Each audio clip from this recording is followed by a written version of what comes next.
여러분들 잘 오셨습니다. 혹시 오늘 처음 오신 분 계시는가요? 한번 손 한번 들어주시겠어요? 예, 그냥 내려주십시오. 애터미는 제가 늘 얘기하는데 성공의 객관적 조건을 다 갖추고 있어요. 틀림없이 성공할 수 있어요. 그러니까 누구나 성공할 수 있지만은 아무나 성공하는 건 아니라 그랬어요. 끝까지 포기하지 않은 사람만 성공할 수 있습니다. 그런데 애터미 사업이 아니라 하더라도 무슨 일을 하든지 성공하기 위해서는 세 가지 조건을 갖춰야 됩니다. 첫째가 이 쿨헤드라고 하는 겁니다. 쿨헤드. 이것은 냉철한 이성을 이야기합니다. 냉철한 이성, 머리입니다. 머리 또는 합리적인 판단 능력. 이것은 머리 공부입니다. 머리 공부. 뭔가 머리로 합리적인 판단을 할 수 있어야 됩니다. 그런데 쿨헤드, 냉철한 이성만 가지고 있으면 잔인한 인간이 될 수가 있어요. 모든 것을 경제적으로 따지는. 그래서 두 번째 것이 반드시 필요합니다. 두 번째가 웜하트입니다. 웜하트가 뭐죠? 따뜻한 가슴이에요. 따뜻한 가슴. 즉 따뜻한 마음이 필요합니다. 그런데 따뜻한 마음만 있고 쿨헤드가 없으면 그것은 마음씨 좋은 이웃집 할아버지지 성공할 수 있는 사람이 아니에요. 그러니까 쿨헤드, 냉철한 이성, 다시 말하면 지식과 지혜가 있어야 되고 그 다음에 따뜻한 마음을 가지고 있어야 돼요. 그런데 이 두 개만 가지고는 되질 않아요. 비지, 부지런한 손발이에요. 부지런한 손발.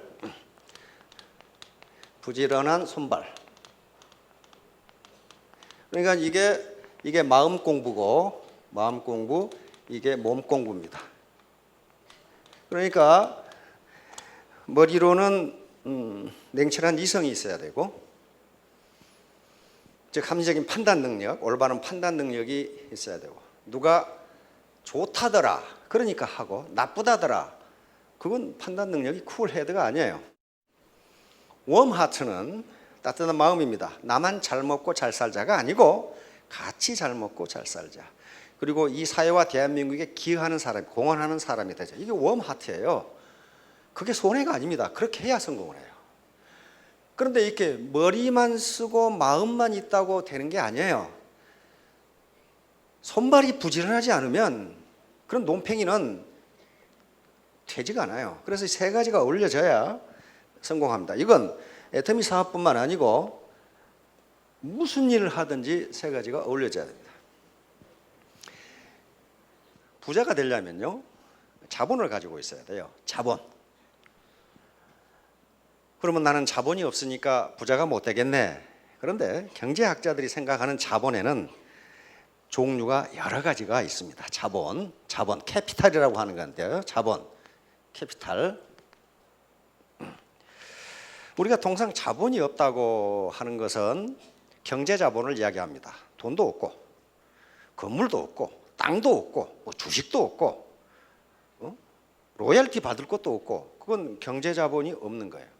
만약에 경제 자본이 풍부하게 있는 분은 이 애터미 사업을 해야 할 이유가 다른 데 있을 겁니다.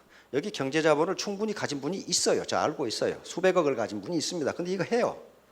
왜냐하면 사회 봉사하기 위해서 한다고요.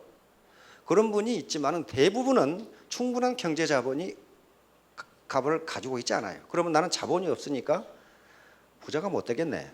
그렇지가 않아요. 경제 자본은 자본의 유형 중에 하나입니다. 하나예요.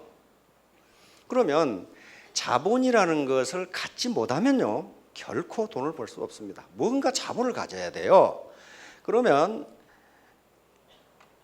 자본에 경제 자본이 있지만 사회 자본이라는 게 있습니다. 이제 이게 자본의 종류에 경제 자본이 있지만은 사회 자본이라는 게 있어요. 사회 자본, 소셜 캐피탈이라고 하는 사회 자본이라는 게 있습니다. 그런데 지금까지 어떤 큰 성공을 하지 못했다고 하면은 경제자본도 없으면서 사회자본도 없는 경우가 많아요.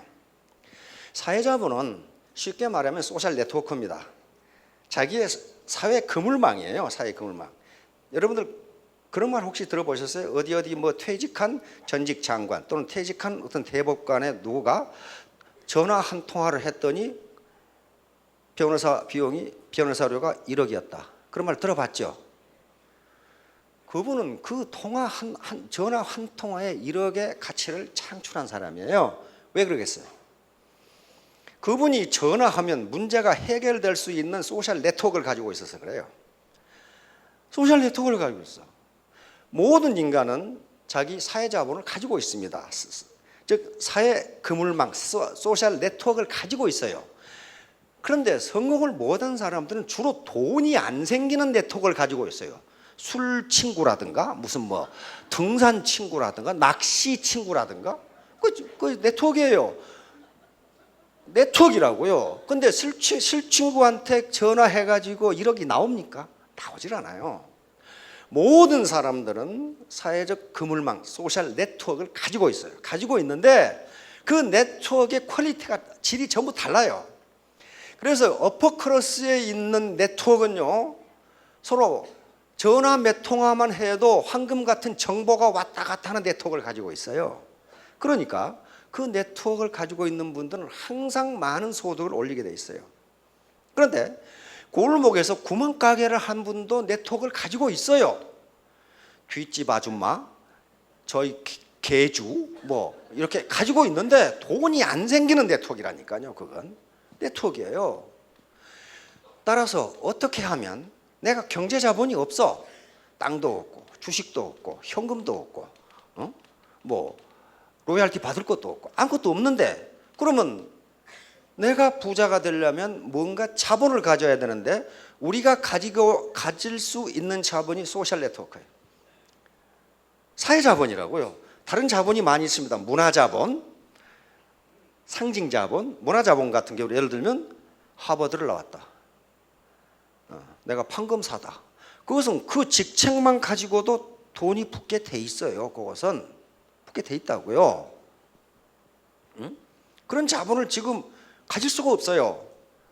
여기 계신 분 대부분이 지금 옳다 됐다. 내가 지금부터 신림동 고시촌에 들어가서 고시를 준비해야지. 이게 될 일이 아니라니까요. 그 상징자본이나 문화자본을 갖는 게 그렇게 쉬운 게 아닙니다. 굉장히 어려워요. 그만큼 투자를 했기 때문에 그런 문화자본과 상징자본을 가지면요, 그건 돈이 생기게 돼 있어요. 돈이 생기는 잡을 얻을 수가 있어요. 또 그러한 그 레벨에 있는 네트워크는요, 굉장한 네트워크예요. 그런데 보통 사람들은 그 네트워크를 갖기가 힘들어요. 아무리 구멍가게에서 장사를 해도 그렇게 그 차원의 네트워크를 형성할 수가 없어요. 그러니까 돈이 안 생기는 거란 말이에요. 그러면 애터미 사업에서 왜 돈이 생기는가? 그건 네트워크 때문에 그래요. 소셜 네트워크 때문에 그런다고요.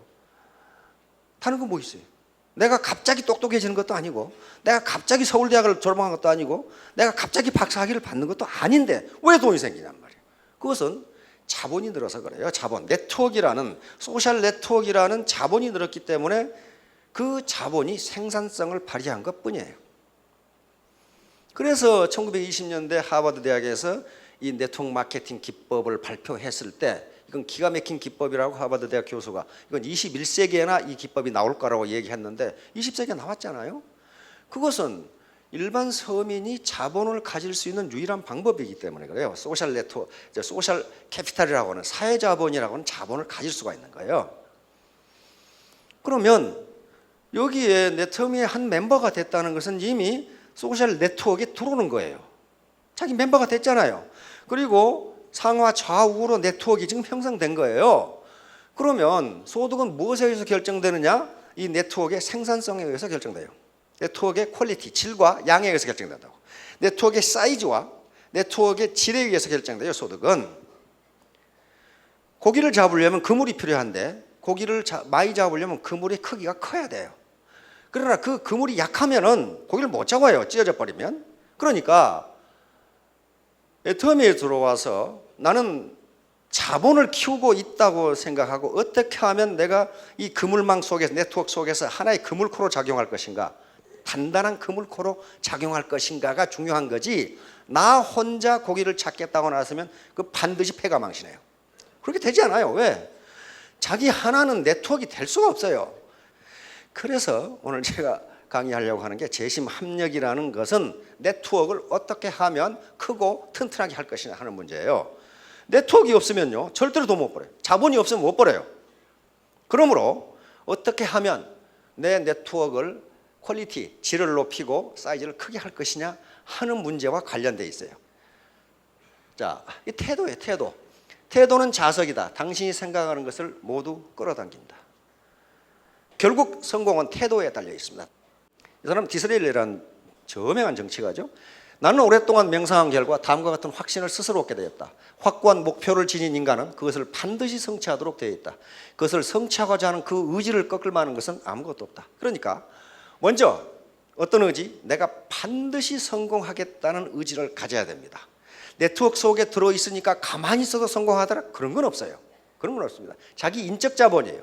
자기 의지는 자기 휴먼 캐피탈이라고 하는 거예요. 그 자본이거든요. 자기 인적 자본이라고요. 인적 자본이 없는데 어떻게 소셜 네트워크가 어떻게 형성돼요? 그거 되지 않아요. 당신이 바라거나 믿는 바를 말할 때마다 그것을 가장 먼저 듣는 사람은 당신이다. 그것은 당신이 가능하다고 믿는 것에 대해 당신과 다른 사람들 모두를 향한 메시지이다. 스스로 한계를 두지 말라.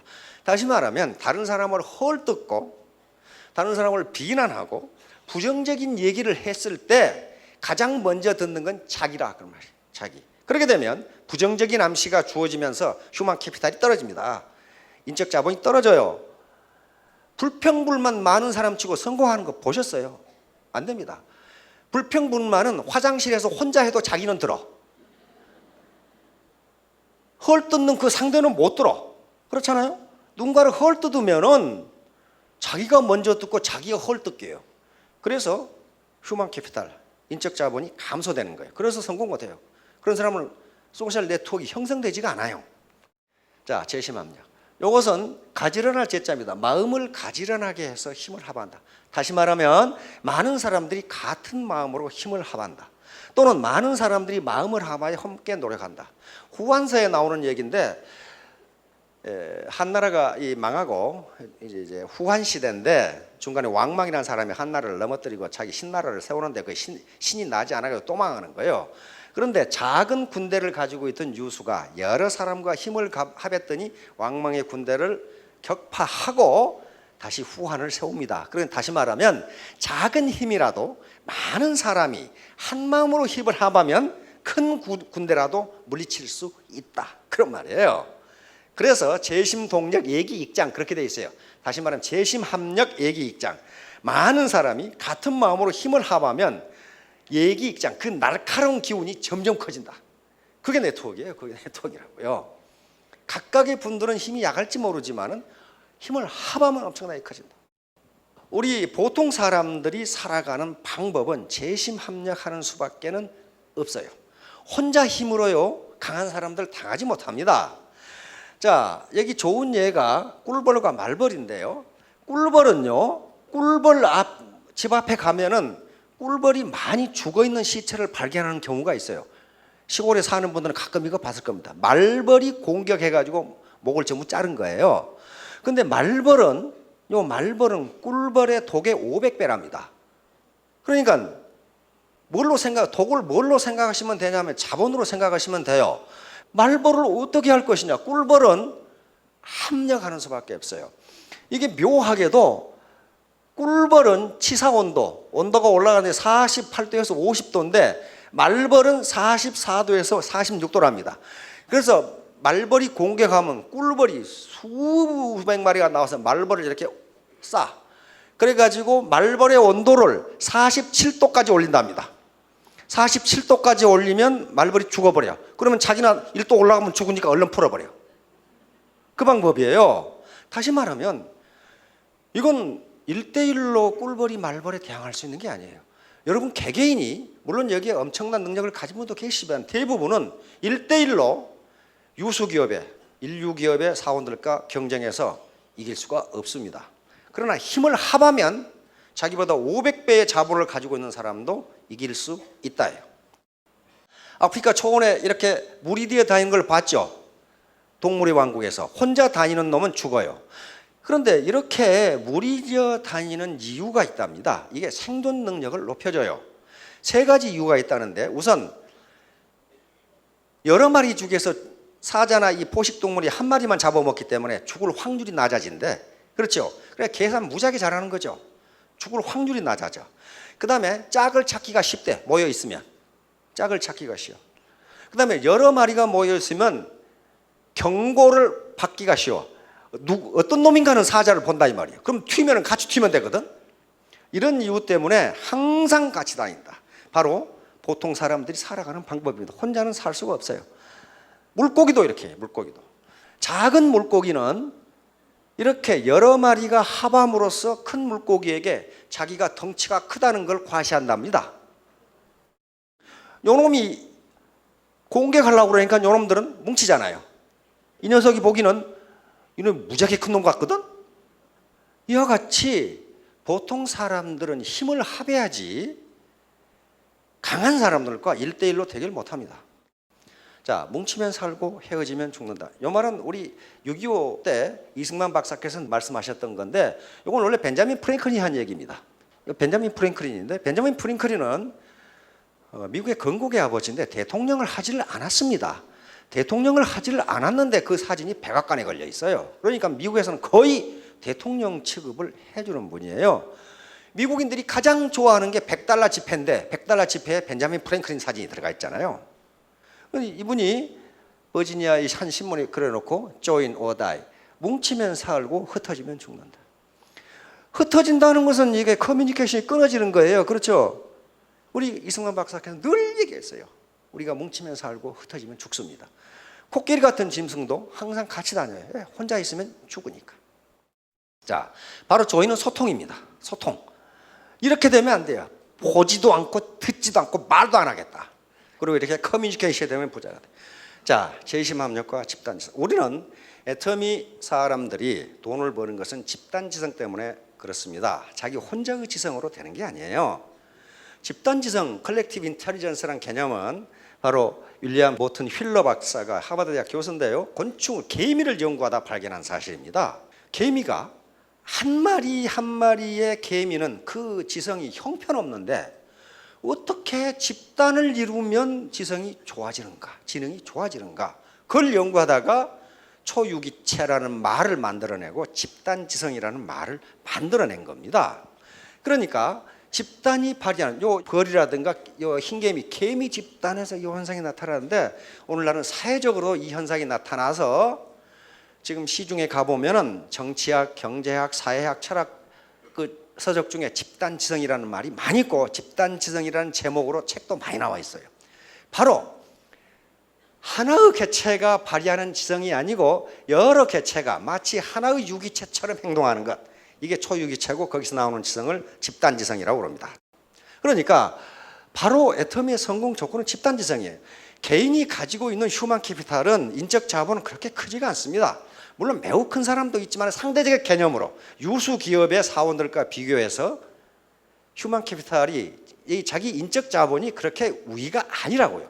그런데 이게 합해지면 어떤 개별지성도 집단지성을 능가할 수 없다, 이렇게 돼 있단 말이에요. 그러니까 이렇게 같이 모여 서로 영향력을 주고받, 각자 지금 요 하나씩을 가지고 있는데 모여서 하나의 큰 그림을 이루는 거예요. 자, 모래, 자갈, 철근, 콘크리트. 각각의 분들은 개인별로 따지면 모래 같고 자갈 같고 콘크리트 같고 철근 같아요. 왜? 단단한 자아의식이 있습니다. 그런데 모래와 자갈, 철근, 이것은 그것이 하나로 뭉치지 않으면요, 절대 어떤 건조물도 구축할 수가 없어요. 여기에 물과 시멘트라는 그에 들어가서 이게 하나로 뭉쳐져야 건물을 세울 수가 있어요. 그러니까 자기가 자갈이라고 주장하는 사람이 많거든요. 그건 자갈일 수 있습니다. 그러나 그 자갈만 가지고는 어떤 구조물도 세울 수가 없어요. 이런 것들이 하나로 뭉쳐져야 바로 건축물을 세울 수 있어요. 애터미도 똑같습니다. 나 혼자 돈 벌 수가 없어요. 이제 초유기체와 집단지성을 상징으로 가장 많이 예를 드는 게 흰개미집입니다. 흰개미는 이게 햇빛에 노출되면 죽어버린답니다. 그러니까 굴 속에 살아야 돼요.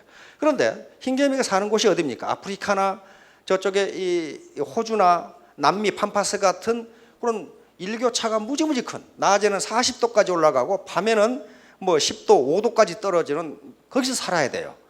그러니까 그 집이 어떻게 돼야 되겠습니까? 난방과 냉방 시설이 잘 돼야 돼. 그렇지 않으면 죽어버려요. 그리고 밖에 햇빛에 노출되면 죽으니까 어떻게 됩니까? 굴을 파서 자기 집 속에서 농사를 지어서 살아야 돼. 농사를 지어서. 근데 개미 하나의 개체로서는 그 지능이 없다는 거예요. 그런데 같이 모이면 통상 한 100만 마리가 모인다는데 100만 마리가 모이면 이런 현상이 나타난단 말이에요. 이거 보세요. 이게 뭐냐면 고층 아파트예요. 다시 말하면 에어컨 시설을 하기 위해서 이렇게 짓는답니다. 에어컨. 그러니까 온도를 자동 조절해 줘야 그 안에서 생존할 수 있어요.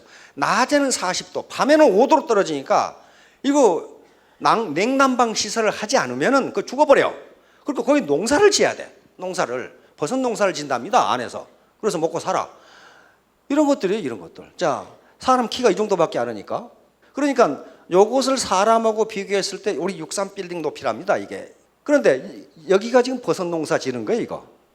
버섯 농사 지어서 먹고 사는 거예요. 그러니까 개미가 100만 마리가 마치 하나의 유기체처럼 움직여. 규칙을 지키면서. 이때 나오는 지성이에요. 이렇게 되니까 이게 믹 피어스라는 건축가입니다. 환경 건축가인데 짐바브웨 한 쇼핑센터 사장이 냉난방 시설이 없는 쇼핑센터를 하나 만들어 달라고 그랬어요. 그런데 아무리 자기가 건축가지만은 그 더운 아프리카 우간다에 어떻게 냉난방 시설이 없는 쇼핑센터를 어떻게 만드냐. 그런데 퍼뜩 생각난 게 개미집이 개미는 하는데 이렇게 생각난 거예요. 그래서 개미집처럼 집을 지은 겁니다. 요거. 개미집을 구조를 보니까 이렇게 돼요. 그러니까 아주 에어컨 시설이 기가 막히게 된 거예요. 이렇게 자동적으로 이렇게. 그리고 여기다 버섯 농사를 지어서 먹고 사는 거예요. 그래서 이걸 그대로 여기다 지어놓은 거예요. 그랬더니 바깥 온도에 관계없이 실내 온도가 항상 24도로 유지되는 건물이 돼버린 거예요. 그러니까 에너지 소비가 90%가 전략이 돼버린 거예요. 에너지를 소비할 필요가 없어. 불만 켜면 돼. 전기불만 켜면 돼. 그러니까 이건 뭐예요?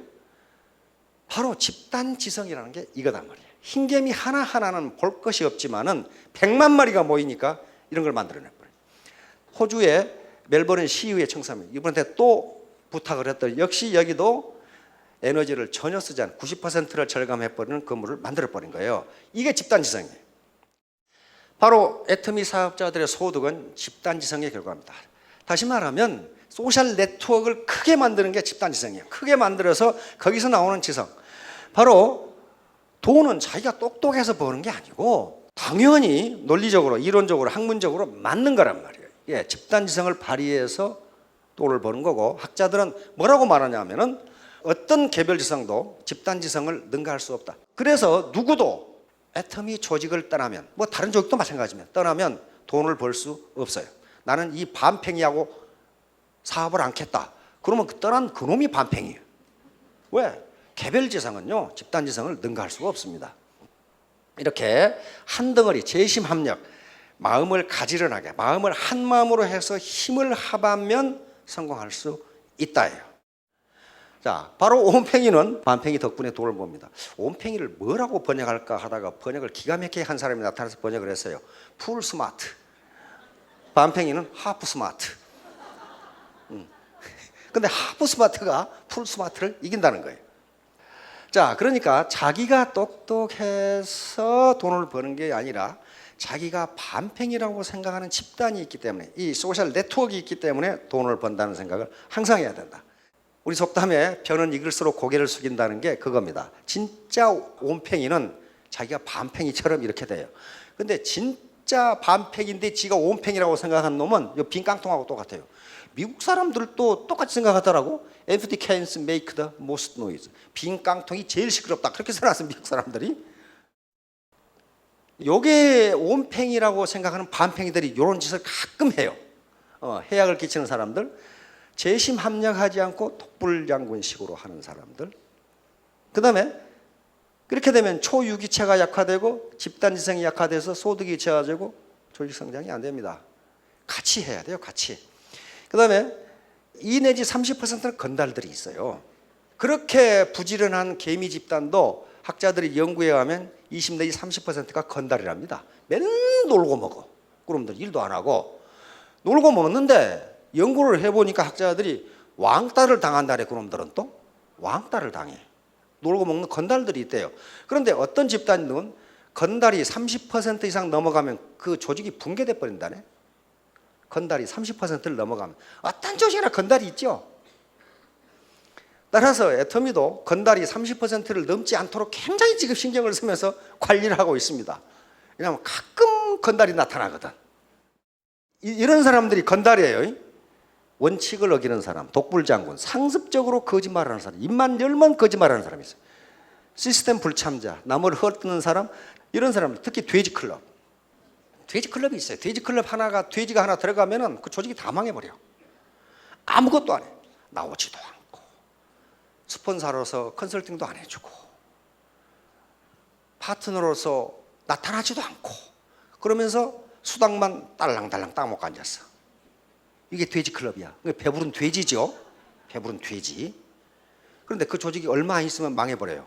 그냥 밑에 파트너들이 내가 피땀 흘리게 뛰면 저 인간 수당 올라가니까 내가 하는가 봐라. 그러니까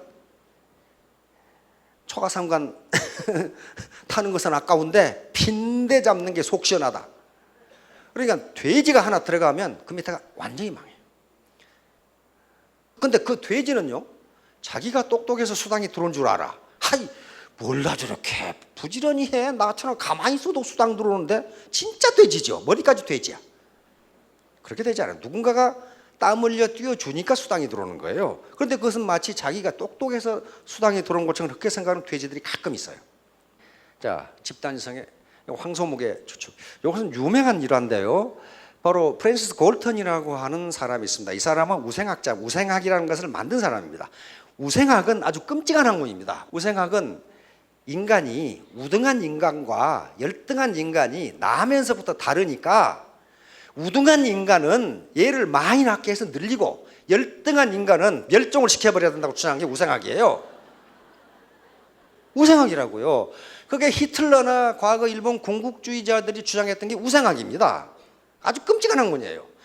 게르만 민족이 제일 낫고 일본 민족이 제일 우수하니까 나머지 민족은 다 멸종을 시켜버려야 된다는 게 우생학. 이렇게 끔찍한 학문을 만든 사람이에요, 이 사람이. 그런데 이 사람이 실험을 했는데 자기 우생학하고는 달라. 반대가 돼. 황소 무게를 추측하는데 황소 전문가가 저 황소 몇 킬로그램이 되겠느냐 이렇게 묻고, 그 다음에 그 마을 아무 황소하고는 별 전문 지식도 없는 그 마을 사람 10사람을 데려다 놓고 그 황소 무게 얼마나 되겠느냐 해가지고 계산을 해보니까 10사람이 모여서 이야기한 평균이 황소 무게하고 정확히 맞더라 그런 말이에요 지금. 그래서 이상하다. 이거 똑똑한 전문가가 맞춰야 되는데 똑똑한 전문가가 맞추는 게 아니라 보통 사람 10사람이 생각한 것을 평균했더니 그것이 황소 무게하고 맞더라 그 말이에요 지금. 그러니까 우생학이라는 게 자기가 만들어 놓고 넘어가지고 이상한 거예요 지금. 보통 사람들의 집단지성이 똑똑한 황소 전문가보다 낫더라 하는 결과가 나버린 거야 지금. 요건 제가 가끔 얘기하는데 IMF 사태 때 이런 현상이 나타났단 말이에요. 동아일보 칼럼에 나온 얘기인데 모든 사원들이 교육을 받는 방에 독사가 들어왔어. 독사가 들어오니까 한 회사의 사원들은 먼저 보는 놈이 아무거나 들고 때려잡는 거예요. 아마 이걸 아마 현대를 이야기한 것 같아요. 현대 이거 보는 놈이 먼저 하자 그 말이에요. 두 번째는 회장한테 물어보고 잡자 이거야. 이런 회사는 망합니다. 요거 그 당시 대우를 가르쳤어요. 그 다음에 똑똑한 놈이 잡겠지. 요건 냉소적인 회사들 많았어요. 왜냐하면 저 가족들이 다 해먹는 회사 있죠. 다 망했습니다. 어디라고 말하지 않겠어. 다 망했어요 지금. 그 다음에 어떻게 잡는 게 좋은지 머리를 맞대고 수고해야 한다. 이건 삼성을 가리킨 것 같아요. 그다음에 또 어떤 회사는 독사가 들어왔는데 안 들어왔다고 계속 주장하는 거예요. 다 망했어요. 그 당시 무슨 회사라고 지적이 돼 있었는데 말하지 않겠습니다. 다 망했어요 지금. 다시 말하면 위기가 닥쳤는데 내 지금 노후가 불안한데 불안하지 않다고 주장하는 거예요. 이걸 어떻게 할까 하는 걸 생각 안 하고 쿨헤드가 없이 독사가 들어왔던 건 지금 어떤 위기가 닥친 거예요. 시대의 흐름이 바뀌고 뭔가 내가 지금 위기에 처해 있는데 위기가 아니라고 주장하는 거예요. 나비 효과. 나비 효과라는 말은 많이 들어봤습니다. 나비 효과라는 것은 초기 조건의 조그마한 차이가 큰 결과의 차이를 나타내는 걸 나비 효과라고 합니다. 이것은 바로 이 에드워드 로렌츠라는 MIT 대학의 기상학자가 만들어낸 말인데요. 이 기상학자가 그 당시는 1960년대니까 컴퓨터가 지금처럼 그런 컴퓨터가 없습니다. 엄청나게 큰 진공관 컴퓨터가 있었는데 이 사람이 12개의 방정식을 세워가지고 내일 날씨가 어떻게 되겠는지를 예측하는 모델을 만들어서 방정식을 푸는데 처음에 날씨를 예측해서 보고 내일 바람이 불고 온도가 어떻게 되고 기온이 습도가 어떻게 되고 하는 계산을 하고 다시 한번 확인해서 기상청에 주기 위해서 계산하다가 오줌 싸러 갔어. 오줌 싸러 가서 나중에 결과를 보니까 완전히 달라. 완전히 날씨가 달라. 이게 어떻게 된 거냔 말이야. 분명히 내가 데이터를 똑같이 집어넣었는데 어떻게 이렇게 내일 날씨가 달라지느냐 하는 걸 점검하다가 이걸 발견하게 된 겁니다. 한 변수에 0.506127을 집어넣었는데 자기가 오줌 싸러 가는 바람에 컴퓨터가 지 멋대로 네 자리에서 4452 해가지고 0.506을 집어넣었어. 그 많은 변수 중에. 그러면 이게 차이라는 게 뭡니까? 0.000127 차이밖에 안 되는데 내일 날씨는 완전히 변해버렸어요. 다시 말하면 조그마한 차이가, 결과의 차이가 엄청나게 난단 말이에요. 그래서 이분이 논문을 발표하면서 아마존에서의 나비의 날개짓이 한 달 후에 텍사스에 폭풍을 몰고 올 수도 있다라는 말이 있어요. 그래서 여기서 나비 효과, 버터프라이 이펙트라는 말이 나오게 됩니다. 다시 말하면 지금 시작은 아무것도 아닌 것 같아. 애터미를 시작하느냐 마느냐, 언제 하느냐 아무것도 아닌 초기 조건은 조금 차이가 나는 나의 결과의 차이는 엄청나게 난단 말이에요. 엄청나게 어떤 사람은 3년 후에 5천만 원을 버는데 어떤 사람은 3년 후에도 손가락 빨고 있을 수가 있다 이 말이에요. 요거예요. 자, 여기서 출발하는데 이 초기 조건은 차이가 얼마 안 나요. 안 나는데 이게 가는 궤적은 다 다르다. 다 다르다. 버터프라이 이펙트라는 영화 나왔죠? 보신 분 계실 거예요. 조그마한 차이가, 결과의 차이가 엄청나게 나버린다. 이게 바로 오늘날 카오스 이론이고 복잡계 이론입니다. 다시 말하면 사회 현상은 아무 관련이 없는 것처럼 보이는데 사실은 깊은 관련이 있다는 거예요. 옆에 있는 사람하고 내가 아무 관련이 없는 것처럼 보이는데 몇 단계를 걸치고 나면 관계가 있다는 거예요. 그걸 찾아내는 게 카오스 이론이고 복잡계 이론이에요. 옆에 있는 분들 관계 없는 것처럼 보입니까? 관계 있을 거예요. 나중에 찾아보면 아이고 우리 딸하고 친구네 그런 사람도 나올 수 있고 아이고 우리 사돈하고 아십니까? 뭐 이런 사람도 있고 전부 관계가 있어요. 이게 이제 일상생활에서 이게 많이 나타납니다. 자, 우리 양궁 선수가 활을 쏘는데 중앙에 맞게 하는 초기 조건이 있어요. 그 초기 조건만 정확하게 맞으면 중앙에 맞도록 되어 있어요. 근데 초기 조건에 조그마한 차이가 관역을 벗어난다는 거예요. 숨 쉬는 거, 맥박, 그날 바람 방향, 온도, 습도에 따라서 달라지는 거예요. 초기 조건이. 그러니까 안 맞는 거예요. 클레오파트라의 코가 조금만 낮았더라면 세계 역사가 바뀌었을 것이다. 파스칼이 한 말이죠. 아주 작은 초기 조건의 차이예요. 클레오파트라의 코가 조금 낮았으면 안토니우스나 시저가 품고 자지 않았겠죠. 코가 납작한 여자를 누가 품고 자겠어요. 그 영웅 호걸들이. 그러니까 그러면 세계 역사가 바뀌어요. 안토니우스가 지지 않을 수도 있고 바뀐다고요. 오늘 가서 또 코 손대는 사람 많게 생겼지. 바로 이런 것도 나비 효과입니다. 가끔 비행기 추락 사고를 보면 신문에 그런 게 나오죠. 누구누구는 교통이 막혀서 5분 늦어가지고 비행기를 못 타는 바람에 살았다. 그런 게 많아요. 그런 게 많다고요. 그게 나비 효과예요. 조그마한 초기 조건의 차이가 목숨이 죽고 살고의 결과 차이를 가져와 버린다. 공무원 시험이나 사법 시험도 마찬가지예요. 사법시험을 10만 명이 본다고 그러는데 100점 만점에 0.01점 차이로 떨어지고 붙고 한답니다. 그러겠죠. 10만 명이니까 100점 만점이면 0.1점 차이로 그 사이에 엄청나게 들어있다는 거예요. 그러니까 어떤 사람은 0.1점 차이로 판검사가 되고 어떤 사람은 0.1점 못 맞아서 백수가 되고 그렇죠. 그렇게 차이가 나버려요. 초기 조건의 차이가 결과의 차이가 엄청나게 나버려요. 이게 초기 조건의 차이예요. 그걸 눈덩이 효과라고도 합니다.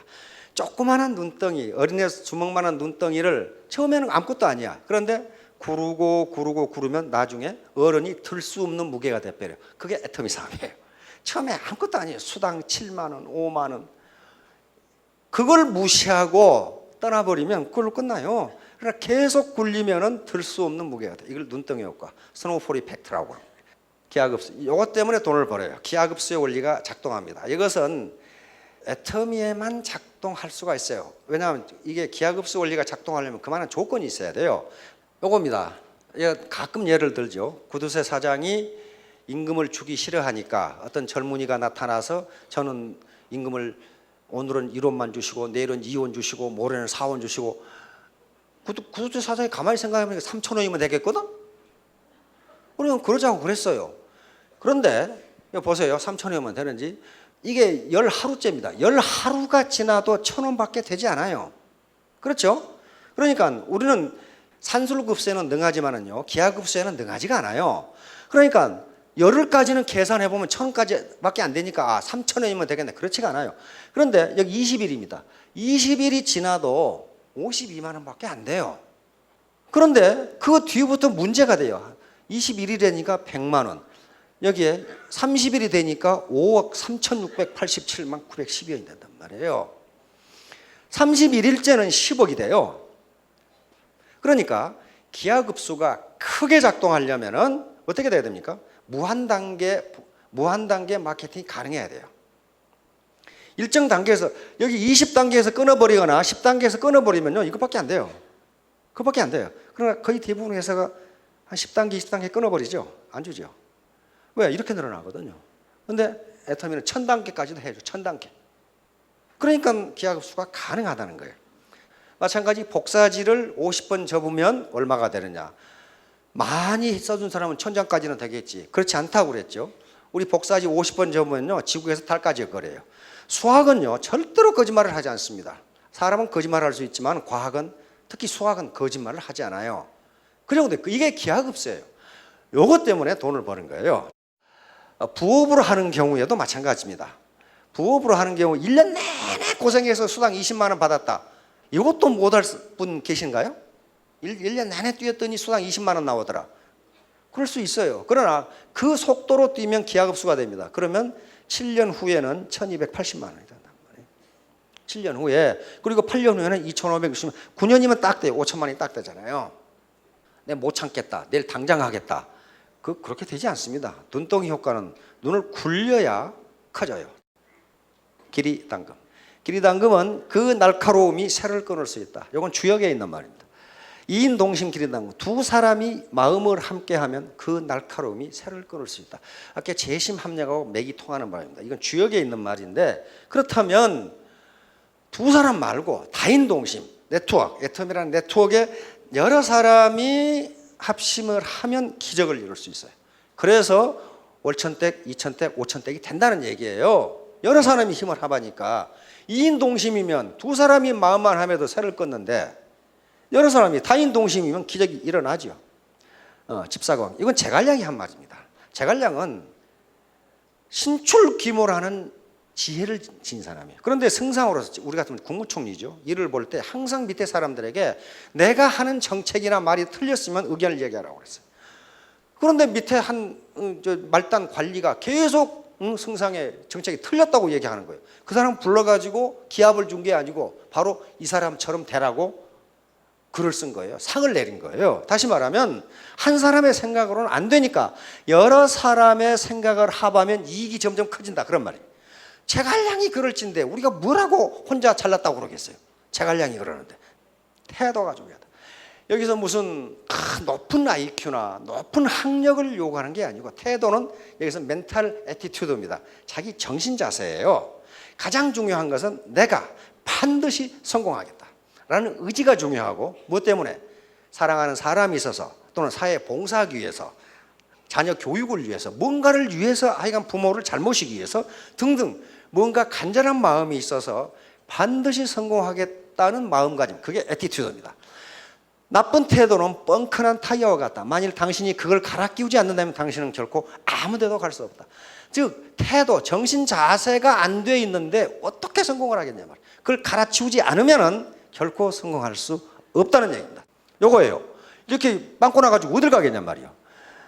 태도가 나쁜 사람은 이 케이스예요. 재수대가리 없이 사자부로 아프리카에 갔는데 빵꾸가 나버렸어요. 여기서 지금 숫사자는 지금 호시탐탐 노리고 있어. 이거 어떡하겠냐 말이에요.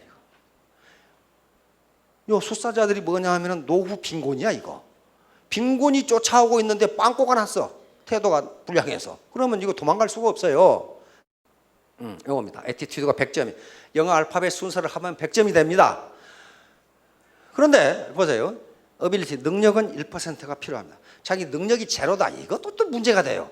능력은 1%, 나머지는 전부 태도와 관련됩니다. 자기 마음가짐, 학력도 필요 없고 지능이 있는 것도, 그런 게 아니고, 이건 에디슨이 한 말이란 말이에요. 천재는 1%의 영광과 99%의 땀으로 이루어진다. 실제로 그랬어요. 어떤 에디슨에 관한 이 책이나 글을 봐도 에디슨이 머리가 좋았다는 말은 한 번도 없어요. 얼마나 머리가 나빴냐 하면은 백열 전등을 만드는데 어떤 책에는 3000번 실패했다고 그러고, 에디슨이 직접 쓴 것은 10,000번 실패했다고 그랬어요. 10,000번 실패해서 백열 전등을 겨우 만들 사람이라면 머리가 좋다고 이야기할 수가 없잖아요. 그래서 땀으로 그걸 이루었어요. 땀으로. 따라서 성공의 조건, 먼저 성공하겠다는 확실한 결심을 하십시오. 그리고 내가 잘났다고 하지 말고 소셜 네트워크라는 자본의 퀄리티와 사이즈를 크게 하면은 누구든지 성공합니다. 그 사이즈 속에 들어있는 분은 다 같이 성공합니다. 자, 여러분 3년 후, 5년 후에 1,000댁, 5,000댁이 되시기 바랍니다. 예, 감사합니다.